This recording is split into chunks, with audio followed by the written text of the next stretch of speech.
Sa larong ito ng tagu-taguan, sa ilalim ng liwanag ng buwan, hinahanap ko ang kaligtasan sa mga pagkakataong punong-puno ng kababalaghan. Bawat pagbilang ng 3, nakakubli ang puso kong nabubulag sa dilim. Sa mundong puno ng pagliliwaliw, pambubulas ay isa ng tunay na suliranin. Sa paaralan, sa kalye, o sa telepono man ay likas na nangyayari. Ang mga katulad kong kabataan, madalas na biktima ng pambubulas at panghuhusga. Mga masasakit na salita na tila sa amin ay binubuga. Naranasan mo bang habulin nila at ipahiya ka sa iba, na kapag may gumuguhit ng ngiti sa mga labi ko'y tila kating-kati sila gumamit ng pambura? Pambubulas ay hindi lamang simpleng pangungutya. Nagdudulot ito ng sugat sa damdamin na hindi lamang sa katawan. Mga katulad kong biktima ay nawawalan ng kumpiyansa at kahihiyan dahil sa mga salitang binabato ng mga mapanghusga. Sa pambihirang panahon, pambihirang pagkakataon, ano nga ba ang totoong sitwasyon? Hindi ito isang paligsahan kung sinong talo at sinong panalo.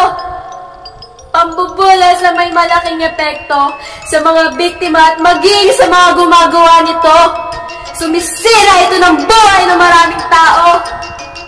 Hindi ito isang katatawanan na pwede mo lang i-post, i-like, at i-share sa online. Ito isang uri ng pang-aabuso na kailangan labanan at wakasan. Kamag-aaral, kaibigan, pakinggan niyo ang aking panawagan. Itigil ang laro ng pang-aabuso at pangalipusta. Ipagdiwang ang pagkakaiba, itanghal ang pagkakaisa. Ako, ikaw, nanas, tayo ang magsisimula.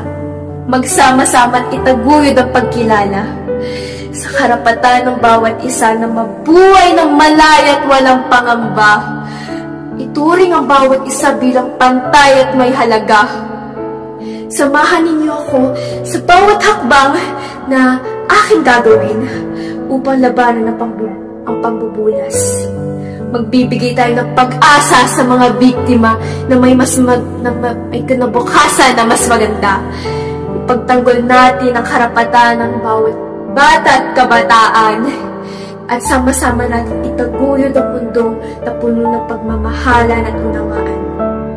Sa bawat hakbang ng panunumbalik, binabalot ng pang-uunawa at pagpapatawad ang mga sugat dahil sa pagbibigay ng pagkakataon sa pagbabago. Nagiging tanglaw sa kadiliman ng pagkakasala. Kaya sa paghahangad ng katarungan at sa pagtataguyod ng pag-asa at kapayapaan, muli hinihimo ko kayo mga kaibigan. Magtaguyod ng respeto at pagmamahalan.